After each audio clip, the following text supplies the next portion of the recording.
Bonjour les Capricornes, j'espère que vous allez bien. Je suis heureuse de vous retrouver pour un nouveau tirage du mois de mars 2021, mais pour le domaine sentimental. Donc, je procède de la façon suivante. J'ai interrogé l'oracle pour avoir un petit peu une idée générale sur le plan sentimental. Ici à gauche, ça va être vous vis-à-vis de la relation. À droite, ça va être votre autre. Au centre, ça va être le lien qui est entre vous deux. Et puis ici, ça va être l'issue de la relation.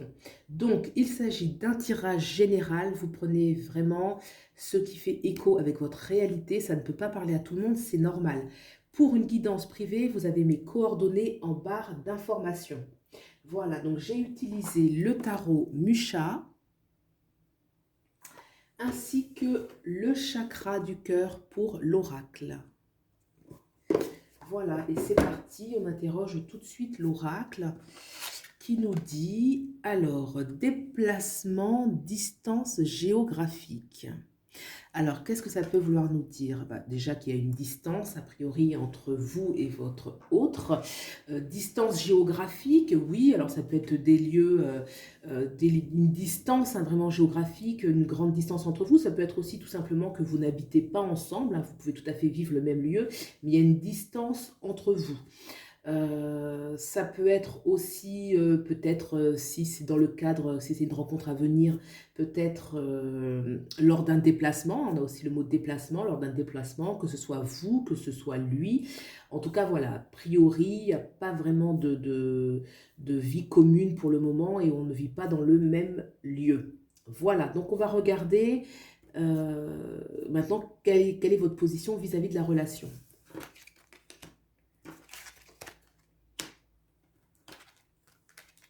Alors, on a l'as de coupe. L'as de coupe nous parle d'une capacité quand même à aimer qui est en ce moment exaltée. Là, il y a quelque chose en vous qui veut vivre, qui veut se manifester. Il y a une plénitude d'amour en vous et à partager. On a aussi cette colombe au-dessus là qui me fait penser un petit peu à de la grâce. Donc, c'est des sentiments quand même qui sont bons, qui sont vrais, qui sont purs. Il y a vraiment une belle énergie d'amour qui est en vous et qui est pleine, quoi. Je veux dire, ça déborde comme ça, donc il y a vraiment une grande générosité qui émane un peu de cette coupe, hein, qui va symboliser un petit peu le cœur. Donc il y a vraiment quelque chose de beau à manifester aujourd'hui. On a ce 5 de coupe en dessous qui parle, lui, d'une insatisfaction. Alors peut-être que c'est une insatisfaction émotionnelle par rapport à ses aspirations, parce qu'on a vu l'as de coupe, qui est là avec quand même une grande abondance, hein. Avec ce 5 de coupe, peut-être que là, il y a une insatisfaction, qu'on n'est pas en phase, que ce que l'on vit n'est pas en adéquation avec ce à quoi on aspire, hein. Le 5 de coupe s'ennuie, est dans un ennui affectif, un ennui relationnel, quelque chose qui ne le satisfait pas, qui ne le comble pas. D'accord. On a à côté ce valet de bâton. Le prince de bâton, valet de bâton, ça nous parle toujours quand même d'une énergie où on est disposé, il y a un enthousiasme, il y a la notion de service aussi, il y a vraiment quelque chose où on va vers la fertilité, quoi. Il y a vraiment quelque chose de très euh, enthousiaste, d'allant, de téméraire, qui fait qu'on a vraiment envie de bouger, de faire bouger les choses et de concrétiser, hein, puisqu'avec le bâton, ça nous parle toujours de concrétisation. Là, on veut vraiment concrétiser dans la matière cette richesse émotionnelle, quoi. On veut pas que ça reste seulement sur un plan un petit peu émotif, on veut vraiment le manifester dans la matière. Et ce valet, ce prince de bâton a toujours une énergie où il va être enthousiaste, téméraire à l'action, à l'agir. D'accord, donc on va regarder maintenant le partenaire. On a ce valet de pentacle, on a la 13, la mort. Et on a le 8 de bâton. D'accord. Alors, la 13, la majeure. La 13, c'est une carte très importante du tarot qui nous parle en fait d'une mort symbolique. Donc la mort symbolique va ici parler bien sûr de la fin de quelque chose, hein. La mort, elle arrive un petit peu de manière brutal, hein, c'est un petit peu la caractéristique de cette carte. C'est un peu brutal, ça vient chambouler, c'est comme si, voilà, un ancien monde pour un nouveau, tout l'ancien qui s'écroule. La mort, c'est à la fois le changement extérieur, donc les choses extérieures qui vont changer, et aussi intérieur, c'est-à-dire que tout est chamboulé, on est vraiment chamboulé. Donc là, il peut y avoir des choses sur le plan sentimental où vraiment votre autre est vraiment ébranlé par la fin d'un cycle, hein. Donc, comme je le disais, vous pouvez vous retrouver ici ou ici, hein. C'est à vous de voir par rapport, vous pouvez interchanger, ça marche aussi. On a ce 8 de bâton, donc le 8 le 8 de bâton, effectivement, là, il y a une notion de perte de repère, hein. C'est ce que je disais, tout ce qui est extérieur change brutalement, et là, il y a une petite panique qui est totalement normale, qui accompagne un petit peu la carte de la mort symbolique, puisque lorsqu'on perd les choses, lorsqu'il y a une fin de quelque chose, et ben, on ne sait plus encore vraiment, on n'a plus ces repères, donc il y a une sorte de petite panique, plus ou moins petite, plus ou moins grande. Là, je pense qu'elle n'est pas énorme. Pourquoi? Parce qu'on a quand même ce valet de Pentacle qui, lui, justement, annonce déjà une énergie de renouveau vers une nouvelle fertilité, une nouvelle abondance. Le valet, il regarde toujours devant lui, il ne regarde pas derrière, il est prêt à la nouveauté, il est au service de cette nouvelle énergie, et il va mettre toute son énergie pour réussir. Donc, même si à la fin de quelque chose, ça peut être un peu brutal, le fait qu'il y ait quand même ce valet de Pentacle avec cette nouvelle abondance marque quand même que voilà, on est déjà quand même vers le renouveau.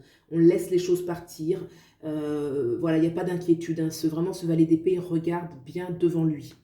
On va regarder le lien maintenant qu'il y a dans la relation. On a le 10 de bâton et on a le 2 d'épée. Alors, le 10 de bâton parle quand même d'un lien, il y a de l'attachement, ok? Il y a de l'attachement. Le fait qu'on ait le 2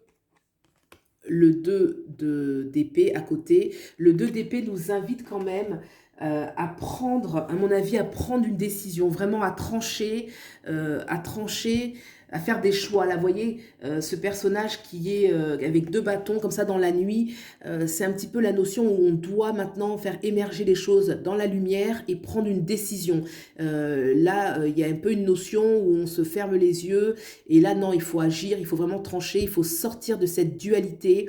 La nuit va permettre de réfléchir, c'est encore ce qui n'est pas en pleine lumière, il y aura vraiment une notion de choix, je pense, puisqu'avec le 10 de bâton qu'on a au-dessus, le 10 de bâton, ça part toujours d'un ancien cycle pour aller vers un nouveau. Attention de pas s'attacher trop aux anciennes énergies. Là, on a quand même un personnage qui s'accroche, qui s'attache, quand même laisser aller pour vraiment laisser un lien plus fluide. Là, on a quand même la carte de la mort avec le 8. Il ne faudrait pas justement s'accrocher, hein, j'ai envie de dire, au passé parce qu'il y a une peur. Non, là, il y a quand même une invitation à trancher les choses justement pour pouvoir justement permettre une plus grande fluidité dans la relation. D'accord? On va regarder l'issue de la relation. Alors, oui, c'est ça, hein. On a le 5 de bâton, le 5 d'épée, pardon, et le roi de bâton. Alors, le 5 d'épée, ici, c'est une énergie qui nous parle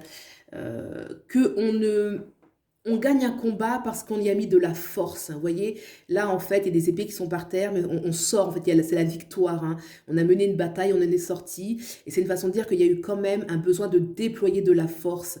D'où aussi ce 2, là. Vous voyez, ces énergies, ce lien. Il y a quelque chose qui est un petit peu, comment dirais-je, ce que je ressens, c'est comme si on était un peu figé, hein. Et là, non, il y a une invitation à agir, à saisir un petit peu l'opportunité de la vie. Et là, on a derrière ce 5 d'épée qui montre bien que cette victoire, elle va se faire parce que justement, on a tranché des liens, on a fait des choix, on a mené une bataille qui a demandé de la force. Et cette force, on l'a et elle est très porteuse puisqu'elle nous amène quand même vers, et c'est peu de le dire, vers ce roi de bâton. Le roi de bâton, c'est la concrétisation. Le roi de bâton, c'est celui aussi qui prend des décisions rapidement, hein. Le roi de bâton, c'est celui qui est décisionnaire dans la matière, qui va agir, faire des choix pour agir dans la matière. C'est intéressant de voir que ici on avait le valet de bâton et que là, l'issue, on a le roi de bâton. Donc là, on va vers la concrétisation des choses. On va vraiment vers quelque chose, on passe à une autre étape. Hein. Donc là, il y a vraiment une invitation je pense, que ce soit vous, le partenaire, de ne pas avoir peur des changements qui s'opèrent, notamment avec la mort, de ne pas paniquer, qu'il y a des choses, certainement qu'il y aura des choix à faire, il y a des choix à trancher avec ce 2 d'épée, voilà, il y aura peut-être besoin d'une petite réflexion, et ensuite de ne pas hésiter à émettre la force qu'il faut avec ce 5 de bâton pour trancher des liens, gagner cette victoire, et aller vers ce roi, vraiment ce roi de bâton qui est décisionnaire, qui a son pouvoir, qui a manifesté les choses. Voilà, on va regarder les dos decks qui peuvent nous apporter un message supplémentaire. Donc, qu'est-ce que nous dit le... je vais commencer par le tarot, je le sens comme ça. Alors, derrière, on a la reine d'épée. Super. La reine d'épée, effectivement, c'est celle, bon, c'est toujours une reine, hein, donc il y a le règne, mais il y a surtout la notion avec l'épée où elle sait trancher, elle sait faire des choix, elle est rapide, hein, elle ne s'enlise pas justement dans les tourmentes, les tourmentes là qu'on a vues avec la mort, le 8 de bâton, un petit peu ce 2 d'épée qui hésite, qui doit faire des choix. La reine de bâton, elle est rapide, elle sait prendre les bonnes décisions et elle sait aller vers le meilleur, d'accord? Vraiment intéressant. Et en plus, on a derrière le roi d'épée. C'est intéressant. Hein. C'est intéressant de voir qu'on a la reine et le roi. Donc, voilà. On va regarder derrière l'oracle. Qu'est-ce que l'oracle peut nous dire? Enfant. Enfant. Ben, écoutez, enfant, ça va nous dire... l'enfant, bah, c'est un projet en commun, l'enfant. Hein, alors on peut le prendre au premier sens, avoir un enfant ensemble, pourquoi pas, c'est tout à fait possible. Ça peut être aussi d'avoir quelque chose en commun, une relation commune. Donc on va dire il y a vous, votre autre et la relation qui va être l'enfant. Ça peut être donc projet de couple, des projets matériels. L'enfant c'est toujours quelque chose en commun, on va y mettre tous les deux pour créer quelque chose ensemble.